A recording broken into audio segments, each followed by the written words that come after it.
Bonjour à tous, bonjour à toutes. Equima Media, en partenariat avec Keolis et le réseau Bibus, organise des séances de lecture spontanée dans le tram. Nous serons heureux de vous faire lire et de vous voir lire. À bientôt entre les lignes et bienvenue à bord. Je suis pas très heureux d'exercer un tel métier, mais avais-je vraiment le choix? J'ai rejoint les femmes de ma famille toujours fidèles à leur comportement. Ni idée séparée pour ses sorties rituelles, je me détourne de son chemin pour s'en saluer. Mon cœur pèse une tonne de chagrin, de révolte et de honte. J'ai grande peine à lui concéder une telle légèreté. C'est un homme taciturne. Nous nous ressemblons énormément. Nous pouvons passer des heures à peiner sur notre ouvrage commun sans échanger une seule parole. Il y a en lui une certaine réserve, non empreinte de méfiance. Je me sens proche de ses états d'âme. En revanche, mes relations avec sa femme ont été assez pénibles au départ. Je suis levée depuis un moment quand Marcel pousse la porte de la grange. J'ai soigneusement replié le linge de sa femme. Il me salue gravement. Je lui rends son salut en lui tendant les couvertures. Il n'y jette qu'un regard avant de me conseiller de les garder pour les nuits suivantes. Je lui demande s'il m'est possible d'avoir accès aux toilettes. Il acquiesce. Nous sortons du hangar. La clarté du jour m'éblouit.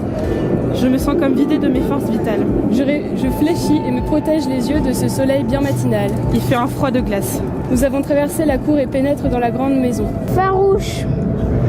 Et je ne peux concéder à mon père et à ma mère le droit de ne pas oublier la femme qui m'a aidée. Marlène m'a rendu heureux. Quand les étudiants africains finissent par se rendre compte qu'ils ne pouvaient pas véritablement m'aider, ils ne cessent de m'impliquer dans leurs discussions. Désormais, Samuel et Georges Clément me saluent de loin. Il leur arrive parfois de me demander des nouvelles de ma santé. Ils me demandent aussi, sans réelle conviction, quels sont mes projets. Je n'ai qu'une seule envie, reprendre mon chemin. Aller à Paris. Samuel essaie de me dissuader de me rendre dans cette ville. Il m'affirme que Paris est une jungle et me suggère d'en discuter avec Édouard Jacquemin. Ils se sont engagés dans une intrigue destinée à mes sauf de mon égarement. Je quittais la chambre en fin de matinée. La voilà de nouveau dans la chambre. Elle a quitté ses habits et porte une sorte de tunique blanche. Ses cheveux mouillés lui affinent davantage le visage. Ses pieds sont nus. Elle marche lentement vers moi, sans me quitter du regard. Je dois rendre justice à Hawa. Elle est absolument désirable. Il ne subsiste sur son corps aucune trace de sa maternité. Elle a, autour de ses reins, plusieurs rangs de perles. Cette parure est un érotisme avéré. Je ferme les yeux pour me soustraire à cette vision tentatrice. Elle s'allonge à mes côtés.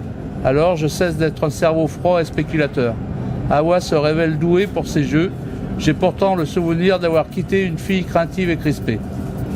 Durant nos premiers mois de cohabitation, je n'ai point douté de sa fidélité. Mais au fil du temps, j'ai réalisé que décidément, Hawa n'était pas une femme pour moi. Je ne lui demande pas de préciser sa pensée. Elle repart sur son monologue. Viviane m'a montré, durant notre cohabitation, à quel point elle manquait singulièrement de curiosité et d'intérêt à mon égard. Elle continue de m'appréhender comme un objet. Je suis son amant. Elle choisit mes fréquentations, mes habits, et même mes goûts alimentaires n'échappent pas à cette domination. Quant au cours de cette soirée, d'une visite ou d'un dîner, elle me croit à tort ou à raison attirée par une autre femme. Aussitôt elle accourt, me soustrait incontinent de cette compagnie et me ramène à la maison avec force menace. Crise de larmes et mots de passion qui, à la longue, ne me touchent plus. Nos amis crient au record. Je suis, selon leurs estimations, l'homme qui est resté le plus longtemps auprès de Viviane. Je me garde de lui expliquer pourquoi j'ai mis tant d'acharnement à récupérer mon blouson. Je tiens celui-ci d'une main. Je le dépose sur le lit. Viviane, qui m'a suivi, s'en saisit aussitôt et le jette sur la moquette. Je pourrais enfin sortir de la clandestinité, vivre au grand jour, pouvoir me promener dans les rues de n'importe quelle ville française et croiser les policiers sans plus éprouver cette barre d'angoisse au creux de l'estomac. Mon nom ne t'avancera pas à grand chose. Je m'appelle Souris, je suis Mananka, d'un petit village de Haute-Guinée. De nouveau, je suis sur la route. La nuit arrive vite, le froid augmente La faim amoindrit mon discernement. Malgré tout, mes pieds avancent, mus par une volonté au-delà de mon être inconscient. Je ne suis plus qu'une chose insignifiante sur Terre. Une voiture pourrait surgir et m'écraser comme un chien. Aucun cri ne s'élèvera pour protester et me plaindre. Même si cet homme m'avait poursuivi et fait violence, son crime serait resté impuni. J'ai longtemps cru que tous ces Fofana, ces Toto, ces Mamadou réduits à leur plus simple expression pourraient un jour se réunir et revendiquer aux yeux de leurs tortionnaires le droit d'être, comme eux, des hommes sensibles et dignes. Les jours s'écoulent sans entamer ma détermination et Émile essaie de me retenir. J'ignore invariablement ses appels mieux ou explicites. Pour ne pas avoir à le rencontrer, j'évite la salle commune. Je me prive de télévision et de jeux de société qui nous ont tant de fois réunis. Comme il m'est pénible de rester ces après-midi du dimanche, le regard fixé au loin.